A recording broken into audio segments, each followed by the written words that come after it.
Assalamualaikum warahmatullahi wabarakatuh. Apa kabar sobat-sobat semuanya? Semoga kita semua dalam keadaan sehat jasmani dan rohani, tidak kekurangan satu apapun. Amin ya rabbal alamin. Oke, mari kita lanjutkan saja ceritanya. Bab 1047. Aku bukan orang seperti itu. Ron begitu ketakutan hingga ia hampir pingsan. Wajahnya berubah pucat, dan tanpa ragu-ragu dia terbang menuju kedalaman pulau terpencil itu. Itulah satu-satunya kesempatannya untuk bertahan hidup. Orang yang baru saja berbicara adalah Chu Chen. Chu Chen dan Song Yan berpegangan tangan, menatap punggung Ron dengan senyum tipis di bibir mereka. Tiba-tiba, cahaya pedang jatuh dari langit dan menghalangi jalan Ron. Liu Siwan mendengus. Jalan ini diblokir. Ron terkejut, wajahnya tiba-tiba berubah karena ngeri. Ia berbalik ke samping dan bergegas ke arah lain. Suara mendesing, seorang pria berpakaian hitam muncul entah dari mana, membelakangi Ron, dan tidak mengatakan apapun. Ada dua baris kata di pakaiannya. Jika surga tidak memberiku Jiang Kufeng, lautan akan seperti malam yang panjang selamanya. Tulisannya belum kering, jiwa Ron bergetar. Selesai. Ron dipenuhi dengan keputusasaan. Munculnya beberapa pria kuat benar-benar memutus jalan hidupnya. Dia pikir dia telah melarikan diri. Tetapi dia tidak tahu bahwa semua tindakannya berada di bawah kendali pihak lain. Ron tidak mau duduk dan menunggu kematian. Setelah menimbang untung ruginya, dia akhirnya memutuskan untuk keluar dari sisi pria berpakaian hitam di depannya. Bagaimanapun, pria ini membelakanginya. Merasakan aura mendekat di belakangnya, Jiang Kufeng tiba-tiba merasa tersinggung. Pada saat ini, Ron memilih siapapun yang menurutnya lebih lemah. Tanpa diduga, saya salah satunya. Orang asing tidak tahu huruf Mandarin, kan? Jiang Kufeng sangat marah. Dia membiarkan Ron menerobos pengepungannya, lalu mengayunkan telapak tangannya dari belakang, menggunakan gerakan yang begitu kuat hingga dapat mengenai Ron dari belakang. Dengan satu pukulan, dia menghancurkan organ dalam Ron. Bahkan dalam kondisi puncaknya, Ron bukanlah tandingan Jiang Kufeng, apalagi setelah ia meninggalkan tubuh fisiknya dan mengambil alih tubuh lain sesuka hatinya. Jiwa itu mengeluarkan suara yang mengerikan dan terbang keluar. Tetapi Jiang Kufeng tidak memberinya kesempatan untuk melarikan diri. Dia melangkah maju dan menghancurkan jiwa Ron. Pertempuran hari ini telah memusnahkan para pemimpin puncak aliansi baru. Melihat ini, Liu Siwan tersenyum dan berkata, sebagian besar dari 70 anggota alam transformasi ilahi dari tim ilahi juga terbunuh. Diperkirakan bahwa untuk waktu yang lama, aliansi baru tidak akan berani melakukan gerakan besar apapun, terutama hadiah untuk pembunuh Tao Hua. Liu Siwan melirik Chu Chen. Saya tidak pernah menganggap aliansi baru sebagai lawan. Chu Chen berkata, lawan kita yang sebenarnya telah muncul hari ini. Tuan Li yang misterius adalah benih api yang ditinggalkan oleh Gunung Qishan 2000 tahun yang lalu. Saat berbicara, Chu Chen tidak bisa menahan diri untuk tidak melirik Jiang Kufeng di kejauhan. Setelah memikirkannya, dia merasa bahwa Jiang Kufeng bukanlah orang yang sama dengan 2000 tahun yang lalu. Kecuali Gunung Qishan tidak menyukai sikap diam Jiang Kufeng dan memintanya untuk tinggal. Gunung Tujuh Kipas juga dianggap sebagai salah satu sekte paling kuat 2000 tahun yang lalu. Mata Liu Siwan bersinar dengan sedikit kesombongan. Tentu saja itu jauh lebih rendah daripada sekte pedang abadi Sushan kita. Setelah Liu Siwan mengetahui konsep benih api dari Chu Chen, dia tiba-tiba mulai meragukan dirinya sendiri. Jadi, apakah aku benih api yang ditinggalkan di bumi oleh sekte pedang abadi Susan karena aku kebetulan mabuk? Mata Liu Siwan tiba-tiba membelalak. Jika ini benar, apakah sekte ini akan meninggalkan warisan yang kuat untukku? Meskipun Liu Siwan dikenal sebagai anak ajaib nomor 1 di sekte pedang abadi Susan, ia hanya mempelajari sebagian kecil dari sekian banyak teknik pedang warisan sekte pedang abadi Susan. Kemungkinan ini tidak dapat dikesampingkan. Chu Chen berkata, Anda dapat kembali ke lokasi perkiraan sekte pedang abadi Susan 2000 tahun yang lalu dan mencarinya. Ada kemungkinan juga bahwa warisan sekte pedang abadi Susan diperoleh secara tidak sengaja oleh orang-orang modern, seperti Saudara Feng. Ada kemungkinan juga bahwa, seperti Tuan Li yang misterius, benih api yang terbangun telah memperoleh warisannya sendiri dan kemudian mengarahkan pandangannya pada warisan sekte lain. Pupil mata Liu Siwan mengecil, dan sedikit penyesalan muncul di wajahnya. Tanpa sadar dia menepuk-nepuk tubuhnya sendiri. Setelah aku bangun, hal pertama yang terpikir olehku bukanlah mencari warisan sekte, tetapi mencari bahan untuk membuat anggur. Aku benar-benar merasa malu dengan sekte itu. Liu Siwan langsung berpamitan, saya harus segera pergi. Saya hanya butuh satu bahan untuk membuat sebotol anggur yang enak. Saya telah menemukan jejak bahan itu di sebuah pulau di seberang lautan. Saya pasti akan menemukannya kali ini. Liu Siwan memanggil pedang panjang, melompat, dan terbang langsung ke pedang itu. Dalam sekejap mata, dia menghilang di balik cakrawala yang jauh. Chu Chen dan Song Yan saling berpandangan. Orang baik, apakah kamu tidak menyesali diri sendiri dan merasa malu terhadap sekte tersebut? Penyesalan hanya memakan waktu 3 detik. Dewi kecil itu pun berteriak, "Cip!" Chu Chen menghela nafas. Gaya Siwan mirip dengan Saudara Feng, tetapi keduanya adalah dua tipe yang sangat bertolak belakang. Chu Chen berjalan menuju Jiang Kufeng dan menyerahkan ponsel kepada Jiang Kufeng. Mata Jiang Kufeng berbinar. Setelah mengambil telepon itu, ia segera masuk ke berbagai akunnya. "Kamu sangat seksi," Chu Chen mengirim pesan. Jiang Kufeng kebetulan melihatnya. Wajahnya menjadi gelap, dan pesannya segera ditarik. Chu Chen menyerahkan kipas lipat merah itu kepada Jiang Kufeng. Senjata ajaib kipas lipat ini sangat kuat.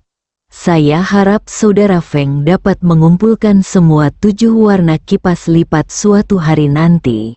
Kipas lipat itu pasti akan mampu mengerahkan kekuatan yang luar biasa. Jiang Kufeng mengambil kipas lipat merah dan juga mengeluarkan kipas lipat miliknya sendiri, yaitu kipas lipat hitam. Dengan keberuntunganku yang luar biasa, mengoleksi semua kipas lipat 7 warna adalah hal yang mudah. Jiang Kufeng mengetik dengan cepat, menikmati kesenangan mengobrol. Pada saat yang sama, dia berterima kasih kepada Ron karena memilih rute pelarian dan tiba di pulau terpencil ini di mana benar-benar ada sinyal. Jiang Kufeng terus mengetik, "Jangan lupa apa yang kau katakan.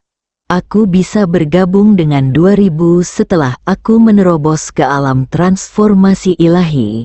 Mulai hari ini, aku adalah anggota 2000. Setelah aku kembali, Aku akan menyisir rambutku dengan gaya yang lebih tampan, mengambil foto untuk identitasku, dan mengirimkannya kepadamu. Ngomong-ngomong, haruskah aku mendapatkan identitas untuk Dai juga? Hanya saja agak sulit untuk mengambil foto identitas untuk Dai. Mulut Chu Chen berkedut sedikit, tidak masalah. Siapakah orang-orang yang bertarung dengan kita hari ini? Mereka cukup kuat dan layak menjadi lawan dari seorang pejuang berusia 2000 tahun sepertiku. Jiang Kufeng bahkan tidak tahu identitas lawannya.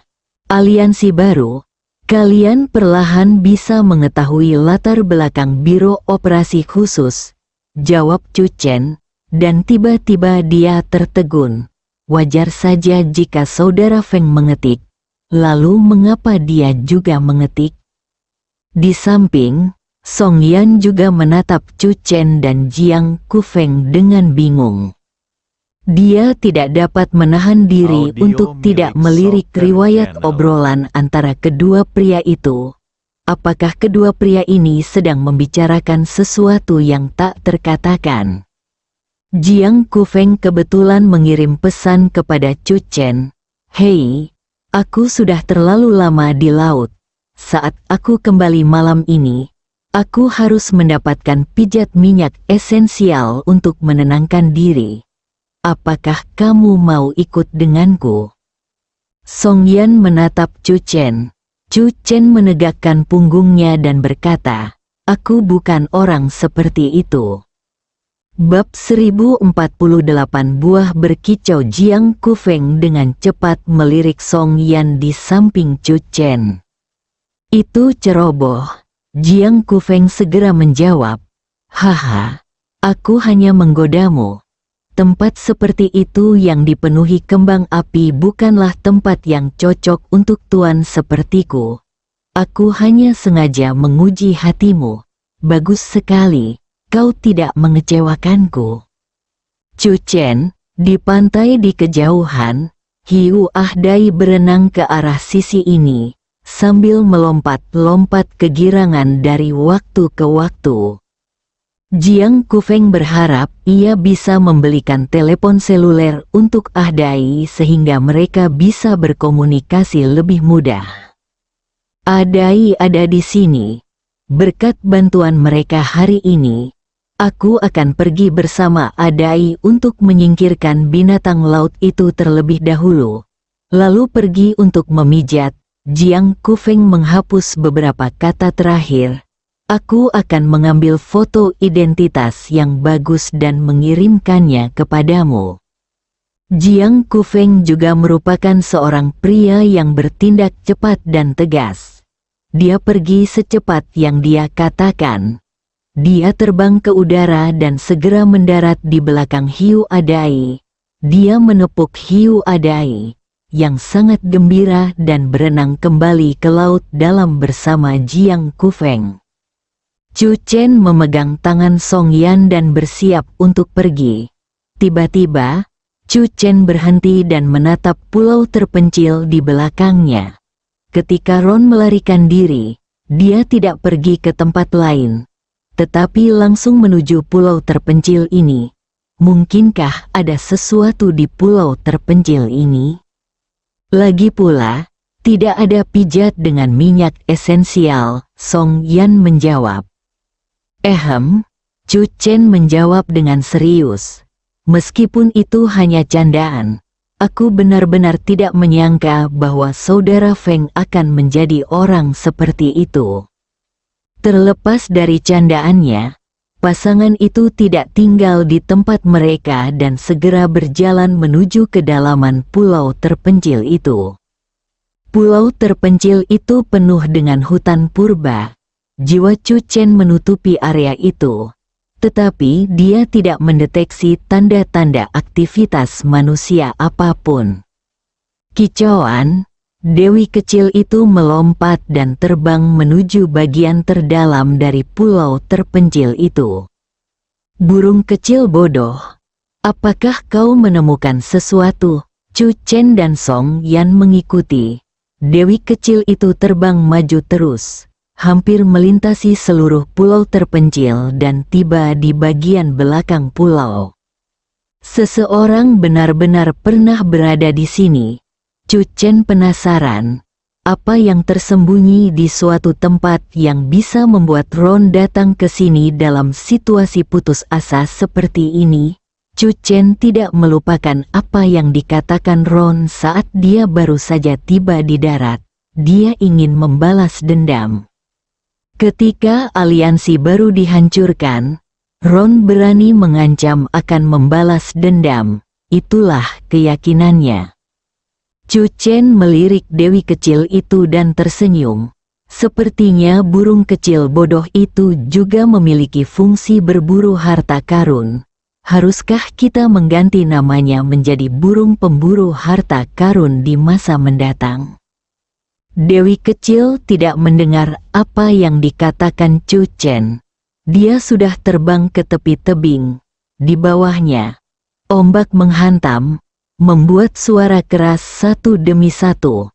Pada saat ini, Chu Chen juga memperhatikan bahwa ada sebuah gua kurang dari 10 meter di bawah tebing. Benar-benar pemandangan yang melodramatis. Chu Chen tidak dapat menahan diri untuk tidak mendesah. Tiba-tiba, nama-nama tokoh utama pria dalam drama TV terngiang dalam benaknya. Dengan semburan BGM, ia melompat dari tebing, lalu berpetualang dan menguasai keterampilan sihirnya. Pada saat ini, Chu Chen penuh dengan drama dan kesedihan. Dia berbalik dan menatap Song Yan. Song Hong Yan, kita tidak akan bertemu lagi hari ini. Keluar, Song Yan menendang Chu Chen dari tebing. Chu Chen berseru, membunuh suamiku. Dalam sekejap mata, Chu Chen sudah menggunakan kekuatannya untuk memasuki gua tebing. Ada beberapa tanaman merambat yang menutupi pintu masuk gua, buatan manusia, tidak diragukan lagi hasil karya Ron. Markas besar aliansi baru itu berada di pulau itu, dan para anggotanya mencari siang dan malam sisa-sisa peradaban prajurit kuno di wilayah laut. Tidak mengherankan bahwa Ron menemukan gua kuno ini di pulau terpencil. Pada saat ini, Song Yan juga turun, dan Dewi kecil itu berdiri di pundak Song Yan. Seluruh gua batu tingginya sekitar 3 meter dan cukup lebar untuk Chu Chen dan Song Yan berjalan melewatinya. Gua batu gelap itu sangat panjang dan sempit. Pasangan itu berjalan masuk sambil bergandengan tangan. Chu Chen tidak menyadari adanya bahaya untuk saat ini, bahkan tidak menyadari adanya makhluk hidup di dalam gua. Mungkinkah itu gua milik orang yang berkuasa di zaman dahulu? Song Yan penasaran. Tetapi jika benar-benar ada warisan dari orang yang berkuasa, Ron tidak akan menunggu sampai situasi putus asa ini untuk menerima warisan tersebut. Chu Chen mengangguk, tetapi dia juga memiliki beberapa keraguan dalam hatinya. Dewi kecil itu berteriak lagi, "Chip!" Dia tidak sabar dan terbang masuk. Chu Chen dan Song Yan mempercepat langkah mereka. Setelah melewati gua batu yang panjang dan sempit, tiba-tiba sebuah cahaya muncul di depan. Sinar cahaya itu melesat turun dari langit dengan radius sekitar 1 meter dari atas ke bawah. Ini adalah sinar matahari yang dibiaskan dari suatu tempat di atas. Lubang di bagian atas sangat kecil, dan semakin membesar saat turun hingga mencapai tanah. Pupil mata Chu Chen tiba-tiba mengecil, dan tanpa sadar dia berseru, "Anggur yang sangat besar." Di tanah, ada tanaman merambat di dalam sorotan cahaya, dengan cabang-cabang dan daun-daunnya menyebar. Di bagian atas tanaman merambat itu terdapat buah berwarna hijau menyerupai anggur. Apakah ini anggur? Song Yan tercengang. Keduanya tidak dapat mengenali buah misterius ini.